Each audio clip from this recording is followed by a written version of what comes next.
কালের কসম, নিশ্চয় মানুষ ক্ষতির মধ্যে নিমজ্জিত।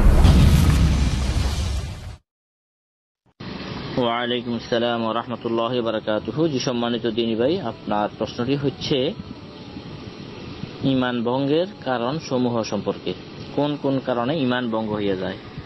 বিন বাজ রাহমাতুল্লাহি আলাইহি 10টি কারণে ঈমান ভঙ্গ হয় উনি উল্লেখ করছেন। প্রথম কারণ হচ্ছে আশ-শিরকু ফি ইবাদাতিল্লাহি তাআলা, আল্লাহ তাবারক ওয়া তাআলার ইবাদতের মধ্যে শিরিক করা।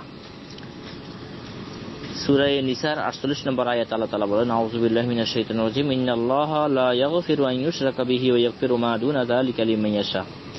নিশ্চয় আল্লাহ তাবারক ওয়া তাআলা শিরকের গুনাহ কারোর জন্য ক্ষমা করবেন না, এছাড়া অন্যান্য গুনাহ যার জন্য ইচ্ছে তাকে ক্ষমা করবেন। এছাড়া সূরা মায়েদার 72 নম্বর আয়াতে আল্লাহ তাআলা বলেন, ইন্নাহু মান ইউশরিক বিল্লাহি ফাকাদ হারামাল্লাহু আলাইহিল জান্নাহ ওয়া মাওয়াহুন নার ওয়া মা লিয-যালিমিনা মিন আনসার। নিশ্চয়ই যে ব্যক্তি আল্লাহর সাথে শরীক করবে, আল্লাহ তার জন্য জান্নাতকে হারাম করে দিবেন, তার ঠিকানা হবে জাহান্নাম, এবং জালেমদের কোনো সাহায্যকারী থাকবে না। তো ইবাদতের মধ্যে শিরিক যেমন মৃত্যু ব্যক্তির কাছে কিছু চাওয়া, মৃত্যু ব্যক্তির কাছে হাজারি করা, তাদের জন্য মানত করা, সিন্নি করা, তাদের নামে জবাই করা ইত্যাদি।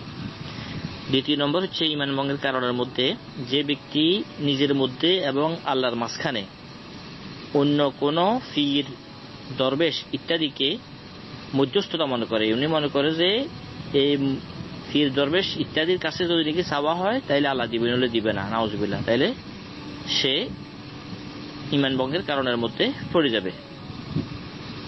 3 নম্বর হচ্ছে যে ব্যক্তি কোনো মুশরিককে মুশরিক মনে করবে না, কাফের মনে করবে না, বা কোনো ব্যক্তি বাস্তবে সে কাফের কিন্তু সে কাফের কিনা সন্দেহ করতেছে, তাইলে অথবা কোনো ব্যক্তি কুফরি মতবাদকে সঠিক মনে করতেছে, তাহলে সেও ঈমান ভঙ্গের কারণের মধ্যে পড়ে যাবে, তার ঈমান ভঙ্গ হয়ে যাবে। 4 নম্বর হচ্ছে যে ব্যক্তি বিশ্বাস করবে রাসূল সাল্লাল্লাহু আলাইহি সাল্লামের তরিকা থেকে অন্য কোনো তরিকা ভালো, উত্তম, বা অন্য কোনো দ্বীনের, অন্য কোনো শরীয়তের, অন্য কোনো যে ইসলাম ধর্ম ছাড়া অন্য কোনো ধর্মের কোনো বিষয়কে সে উত্তম মনে করে ইসলাম থেকে, তাইলেও সেটা ঈমান ভঙ্গের কারণের মধ্যে পড়ে যাবে।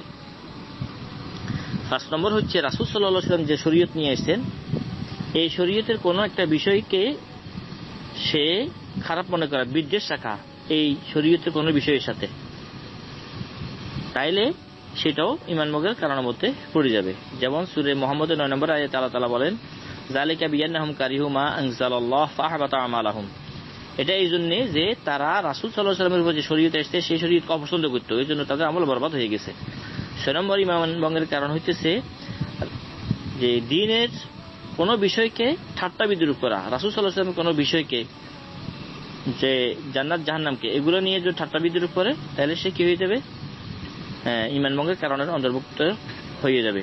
যেমন সূরা তওবার 65-66 নম্বর আয়াতে আল্লাহ তাআলা বলেন, কুল আবিল্লাহি ওয়া আয়াতিহি ওয়া রাসূলিহি কুনতুম তাস্তাহজিউন। আপনি বলে দেন তারা কি আল্লাহকে নিয়ে, আল্লাহর আয়াতসমূহকে নিয়ে এবং রাসূলকে নিয়ে ঠাট্টা বিদ্রূপ করে? তোমরা করতেছো ঠাট্টা বিদ্রূপ এগুলোকে নিয়ে? লা তাতাদিরু, তোমরা আজকে আর নিজের জন্য কোনো ধরনের ওজর খাই করিও না। কদ কাফারতুম বাদা ঈমানিকুম, ঈমানের পরে তোমরা কুফরি করে ফেলছো।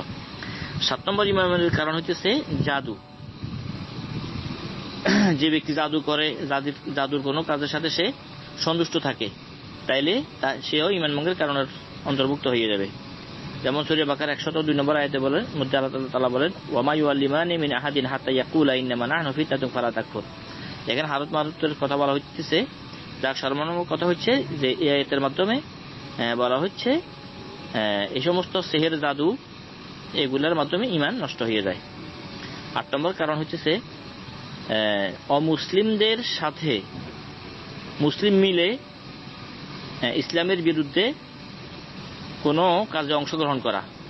অর্থাৎ মুসলমানেরা, নামদারি কোনো মুসলমান যদি নাকি কাফের মুশরিকদের সাথে মিলিয়া যে মুসলমানদের বিরুদ্ধে অবস্থান নেয়, তাহলে তাদের ঈমান ভঙ্গ হয়ে যাবে। এই বিষয়ে সূরা মায়েদার 51 নম্বর আয়াতে আল্লাহ তাআলা বলেন, ওয়া মান ইয়াতাওয়াল্লাহুম মিনকুম ফাইন্নাহু মিনহুম। ইন্নাল্লাহা লা ইয়াহদিল কওমাজ জালিমিন। যে সমস্ত মুসলমানেরা অমুসলমানদেরকে ভালোবাসে, তাদের সাথে মধ্যস্থ স্থাপন করে, একতা একমত পোষণ করে কোন অনিসলামিক বিষয়ে, তাইলে তারাও তাদের অন্তর্ভুক্ত হয়ে যাবে। আল্লাহ তাআলা জালেম সম্প্রদায়দেরকে হেদায়েত দেন না। 9 নম্বর হচ্ছে যে ব্যক্তি বিশ্বাস করে যে কোনো মানুষ দ্বীনে মুহাম্মদী থেকে ঊর্ধ্বে আছে, এরা যদি নাকি দ্বীনে মুহাম্মদীর উপর না চলে এদের সমস্যা নাই, এটা যারা বিশ্বাস করবে তারাও কাফের হয়ে যাবে, তারাও ঈমান ভঙ্গের কারণের মধ্যে অন্তর্ভুক্ত হয়ে যাবে। যেমন সূরা আলে ইমরানের 85 নম্বর আয়াতে আল্লাহ তাআলা বলেন, ওয়া মান ইয়াবতাগি গায়রাল ইসলামি দীনান ফালান ইউকবালা মিনহু ওয়া হুয়া ফিল আখিরাতি মিনাল খাসিরিন। যে ব্যক্তি ইসলাম ছাড়া অন্য কোনো মতবাদকে নিজের ধর্ম হিসেবে মেনে নেবে, তাহলে তার কোনো আমল কবুল করা হবে না এবং সে আখিরাতে ক্ষতিগ্রস্তদের অন্তর্ভুক্ত হয়ে যাবে।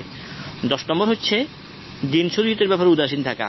দ্বীন শরীয়তের ব্যাপারে এত উদাসীন যে সে শিখেও না, শিখায়ও না, আমলও করে না। এই বিষয়ে সূরা সিজদার 22 নম্বর আয়াতে আল্লাহ তাআলা বলেন, ওয়া মান আযলামু মিম্মান যুক্কিরা বিআয়াতি রাব্বিহি সুম্মা আরাদা আনহা ইন্না মিনাল মুজরিমিনা মুনতাকিমুন। ওই ব্যক্তি থেকে জালেম কে হইতে পারে, বড় জালেম কে হইতে পারে, যাকে আল্লাহর আয়াত কোরআন দিয়া সহিহ হাদিস দিয়ে বোঝানো হয়, তারপর সে মুখ ফিরিয়ে নেয়। আল্লাহ তাআলা বলতেছেন, এই সমস্ত মুজরিম অপরাধীর থেকে আমি অবশ্যই প্রতিশোধ গ্রহণ করব। এই সমস্ত কারণে মানুষ ইসলাম থেকে, ঈমান থেকে দূরে সরে যায়। এই সমস্ত কারণ ভাবা গেলে সে আর মুমিন থাকে না। এই হচ্ছে সংক্ষিপ্ত আকারে ঈমান ভঙ্গের 10টি কারণ। আশা করি বিষয়টা বুঝতে পারছেন। বাকি আল্লাহু আ'লামু বিস-সাওয়াব। আসসালামু আলাইকুম ওয়া রাহমাতুল্লাহি ওয়া বারাকাতুহু।